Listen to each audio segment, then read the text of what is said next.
হরে কৃষ্ণ কৃষ্ণ কৃষ্ণ হরে হরে, হরে রাম রাম রাম হরে হরে। তাঁর এই অসুখটা অন্য ধরনের এবং অনেক গুরুতর ছিল। তাঁর বুকের ব্যথাটা এতই প্রবল হয়ে উঠেছিল যে তিনি মনে করেছিলেন যে কোনো মুহূর্তেই তাঁর মৃত্যু ঘটতে পারে।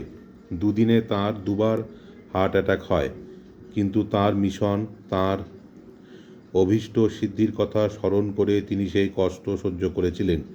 তখন তাঁর মনে হয়েছিল আবার যদি এরকম একটা অ্যাটাক হয় তাহলে তিনি আর সেটা কাটিয়ে উঠতে পারবেন না। দ্বিতীয় রাত্রে প্রভুপাদ স্বপ্নে দেখেন যে ভগবান শ্রীকৃষ্ণ একটা নৌকা বাইছেন এবং তিনি তাকে অভয় দিয়ে তাঁর কাছে আসতে বলছেন। প্রভুপাদ উপলব্ধি করলেন যে স্বয়ং শ্রীকৃষ্ণ তাকে রক্ষা করছেন এবং সে যাত্রায় আর সেরকম হার্ট অ্যাটাক তাঁর হয়নি। 1 সেপ্টেম্বর জলদূত সুয়েজ ক্যানালে প্রবেশ করল এবং 2 সেপ্টেম্বর পোর্ট সৈয়দে নোঙর ফেলল। ক্যাপ্টেনের সঙ্গে সেদিন তিনি শহরের বেড়াতে গিয়েছিলেন এবং সেই শহরটা তাঁর খুব ভালো লেগেছিল। 6 তারিখের মধ্যেই তাঁর অসুখ অনেকটা সেরে উঠল এবং 2 সপ্তাহের মধ্যেই আবার তিনি আগের মতো নিজের হাতে চচ্চড়ি ও পুরি রান্না করে নিয়মিত আহার করতে লাগলেন। তিনি তার ডায়েরিতে লিখেছিলেন যে তাঁর শরীরের বল আস্তে আস্তে ফিরে আসছে। বৃহস্পতিবার 9 সেপ্টেম্বর বিকেল 4টে। গত 24 ঘন্টা ধরে আমরা আটলান্টিক মহাসাগরের ওপর ভেসে চলেছি। আজ সারাটা দিন ধরে আবহাওয়া খুব সুন্দর এবং সমুদ্র প্রশান্ত ছিল। আমি নিয়মিতভাবে আহার করছি এবং ভগবানের বাণী প্রচার করার জন্য শরীরে একটু একটু বল পাচ্ছি। জাহাজের গতি মাঝে মাঝে একটু আঁকা বাঁকা রকমের হয়ে পড়ছে এবং আমার তাতে একটু মাথা ধরেছে, তবে আমি সংগ্রাম করে চলেছি। আমার জীবনের সুধাভাণ্ড হচ্ছে শ্রী চৈতন্য চৈতামৃত। তাঁর থেকেই আমার প্রাণ শক্তি সঞ্চার হচ্ছে। শুক্রবার 10 সেপ্টেম্বর। আজ জাহাজ খুব সাবলীল গতিতে চলছে। আমি আগের চেয়ে অনেকটা ভালো বোধ করছি, কিন্তু আমি শ্রী বৃন্দাবনের বিরহ অনুভব করছি আর অনুভব করছি আমার প্রাণনাথ শ্রী গোবিন্দ, গোপীনাথ, রাধা, দামোদরের বিরহ।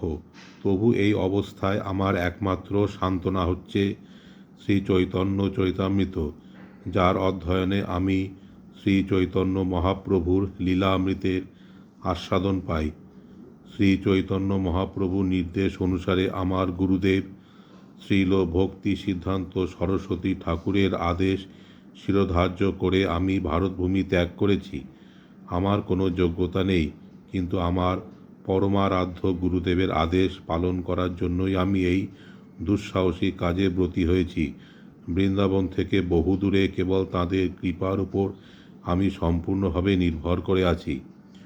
ওই জলপথে ভ্রমণের সময় প্রভুপাদ জাহাজের ডেকের উপর রেলিং এর ধারে দাঁড়িয়ে থাকতেন, সমুদ্র আর আকাশের দিকে তাকিয়ে শ্রী চৈতন্য চৈতামৃতের কথা, বৃন্দাবন ধামের কথা এবং পাশ্চাত্য দেশে ভগবানের বাণী প্রচার করার জন্য তাঁর গুরুদেবের আদেশের কথা চিন্তা করতেন।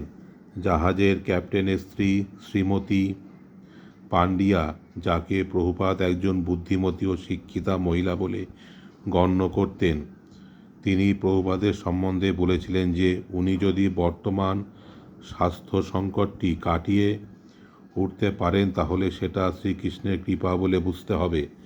1965 সালের জলদূতে সেই যাত্রা ছিল এক ধীর ও শান্ত জলযাত্রা। সে সম্বন্ধে জাহাজের ক্যাপ্টেন বলেছেন যে তাঁর পুরো কর্মজীবনে তিনি জাহাজকে এত শান্ত ধীরভাবে আটলান্টিক মহাসাগর পার হতে দেখেননি। তার উত্তরে প্রভুপাদ বলেছিলেন যে সেই শান্ত ধীরভাব শ্রীকৃষ্ণেরই করুণার নিদর্শন। এবং শ্রীমতী পান্ডিয়া প্রভুপাদকে অনুরোধ করেন ফেরবার সময়ও যেন তিনি তাদের সঙ্গে আসেন, যাতে তারা আবার এই রকম শান্তভাবে আটলান্টিক পার হতে পারেন। প্রভুপাদ তার ডায়েরিতে লিখেছেন, আটলান্টিক যদি তার স্বাভাবিক রূপ ধারণ করত তাহলে হয়তো আর বেঁচে থাকতাম না, কিন্তু শ্রীকৃষ্ণই ছিলেন জাহাজটির কাণ্ডারি। 13ই সেপ্টেম্বর প্রভুপাদ তার ডায়েরিতে লিখেছেন, যাত্রার 32তম দিবস। বাটি চচ্চড়ি রান্না করেছিলাম, বেশ সুস্বাদু হয়েছিল বলে মনে হলো, তাই আজ একটু আহার করতে সক্ষম হয়েছি।